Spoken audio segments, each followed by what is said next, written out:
প্রিয় দর্শক, আসসালামু আলাইকুম ওয়া রাহমাতুল্লাহি ওয়া বারাকাতুহু। একজন হিন্দু ধর্মের পণ্ডিতের মুখে ইসলামের প্রশংসা, পাশাপাশি জামাতের আমির ডাক্তার শফিকুর রহমানের প্রশংসা করলেন তিনি। এই মুহূর্তে আমার কাছে টিকটক থেকে একটি ভিডিও পাঠিয়েছেন পর্তুগাল থেকে একজন শিল্পী। আমি আপনাদের সামনে সেই বক্তব্যটা একটু শোনাবো, তারপরে আমি এটা সম্পর্কে অল্প একটু।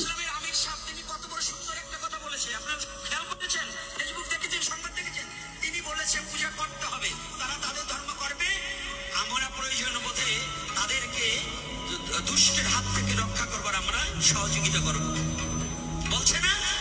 তাই যদি একজন জামায়াতের আমির হয়ে একজন পাঁচ ওয়াক্ত নামাজধারী ব্যক্তি হয়ে উনি খাঁটি মুসলমান, আর যারা মূর্তি ভাঙবার আসবে, যারা আমার ধর্মকে অবজ্ঞা করবে, তারা তো মুসলমান না। এই বাংলার বুকে প্রকৃত মুসলমান কোনোদিন সনাতন ধর্মের বিরুদ্ধে আচরণ করেনি। আর যারা বহির আগমনের জন্ম, যাকে জন্মের ত্রুটি আছে, তারা কোনোদিন চায় না সনাতন এই বাংলাদেশে কোনো অন্য ধর্ম থাকে। আর যারা প্রকৃত মুসলমান, যারা আল্লাহর ওলি, যারা এই দেশের মধ্যে মুসলমান প্রকৃত পাঁচ ওয়াক্ত নামাজধারী, তারা কোনোদিনও কোনো ধর্মের প্রতি আঘাত করে নাই, আর তারা করবেও না। এটা আমার দৃঢ় বিশ্বাস। আমি চলছি, আমি 4 ঘর হিন্দু নিয়ে, আর আমার মন্দিরে সব মুসলমান। এই যত দুর্যোগ হোক, আমার মুসলমান ছেলেরাই তারাই ওদিকেই করেছে। কই, তারা তোমার অন্যায় করেনি? তারা অন্যায় করবে না। আর জানবে যারা অন্যায় করবে ওরা মুসলমানই না। কে বলছে এই বাংলার বুকে আজও ভালো মুসলমান আছে? নেই? হাজার হাজার মুসলমান আপনাকে রক্ষা করছে, নাহলে আপনারা রক্ষা করতে পারে? আপনার আমাকে মেয়ে ছেলে মা বোন চলতে পারে নাকি রাস্তায়? তারা অন্যায় করছে। তবে এই মেয়ে ছেলেরও দোষ আছে।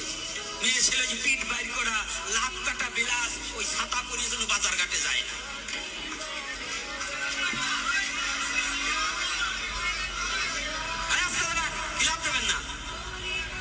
মন গেছে খেপে, এখন কিছু না বলে ছাড়বো না।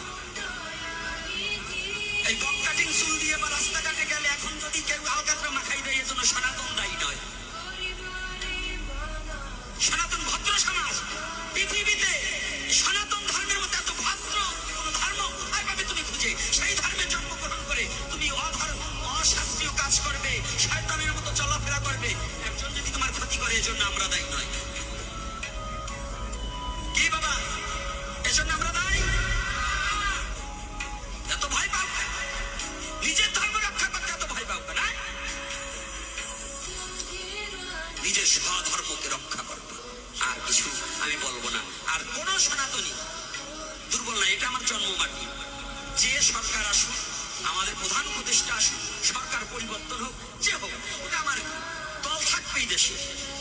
দলাদলি বাদ দিয়ে আমরা সনাতনী, এইটা আমাদের একাগ্রচিত্ত থাকতে হবে।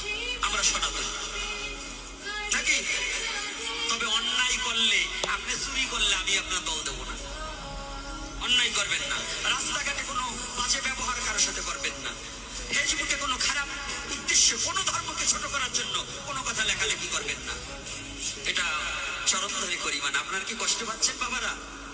হ্যাঁ, এটা বলার দায়িত্ব আমাদের নয়। খালি হরি কইলে কান দেখে চলে গেলে হবে না, শক্তি বাড়াতে হবে। এরপরে আমার কথা আছে, ঠিক ঠিক বলবেন। এই এখন এই সনাতনী বিপদের সময় যারা আছে, গুনগুসাই আগাবে না, আর যারাদের মুখ খুলবে না, এরপরে মুসাই মুসাই টাকা দিয়ে বাবা বইয়ে পাল ধরিয়ে জল খাবেন, ওইটারেও কিলে সবাই এখন বিপদের সময় সবাই এক হয়ে থাকতে হবে, যেন কোন সনাতনীর গায়ে কেউ রোগের আচর না দিতে পারে। এটাই আমাদের দাবি এবং এটাই আমাদের আপনাদের কাছে প্রার্থনা। হ্যাঁ, জয় শ্রী রাধে। প্রিয় দর্শক, আপনারা নিশ্চয়ই এতক্ষণ পর্যন্ত মনোযোগ দিয়ে বক্তব্যটা শুনেছেন, যার বক্তব্যটা আমি নিচে কয়েকবার শুনে আপনাদেরকে শোনালাম। আজকে এই যে সনাতন ধর্ম, হিন্দু ধর্মের একজন পণ্ডিতের মুখে ইসলামের প্রশংসা, এবং হিন্দু ধর্মের নারীদের উদ্দেশ্যে তিনি বলেছেন কি, যে তোমরা এরকম পিঠ ভের করে তোমরা বাজারে হাটে ঘাটে যাবা, যদি কেউ আলগাতরা লাগিয়ে দেয়, সেটার জন্য সনাতন ধর্ম দায়ী নয়। কারণ তোমাদেরকে উগ্রভাবে নারীদেরকে চলার কথা সনাতন ধর্মে বা হিন্দু ধর্মে নাই। এই পণ্ডিতের কথা থেকে কিন্তু হিন্দু মুসলমান সবার জন্য শিক্ষণীয় কথা এখানে রয়েছে। আমি পণ্ডিতকে ধন্যবাদ জানাচ্ছি যে এরকম কথাবার্তাই আমাদের সব মসজিদে, মন্দিরে, আমাদের চার্চে, আমাদের বৌদ্ধ মন্দিরে সব জায়গায় যদি আলোচনা হয় তাহলে শান্তি অবশ্যই পৃথিবী জুড়ে ছড়িয়ে যাবে এরকম মানুষদের বক্তব্যের মাধ্যমে। আমরা যেহেতু পণ্ডিতদেরকে হিন্দু ধর্মের ভাই বোনেরা তারা সম্মান করে, বিশ্বাস করে, মুসলমান ধর্মের ভাই বোনেরা যেরকম আমাদের ওয়াজিন, তাফসির কারক, ভালো মুফতি, শাইখুল হাদিস, মুফাসসিরে কোরআন, তাদের কথা যেমন আমরা শুনি, তারাও তাদের ধর্মের লোকদের কথা শুনে। তাই সকল ধর্মের থেকে যদি এই ভেদাভেদকে উঠিয়ে দিয়ে একইভাবে কাঁধে কাঁধ মিলিয়ে আমরা চলতে পারি তাহলেই সোনার বাংলা সোনার মতো মাটি হয়ে যাবে, এই প্রত্যাশা রাখছি। আমি সৈয়দ মাসুক, লন্ডন থেকে। আল্লাহ হাফেজ।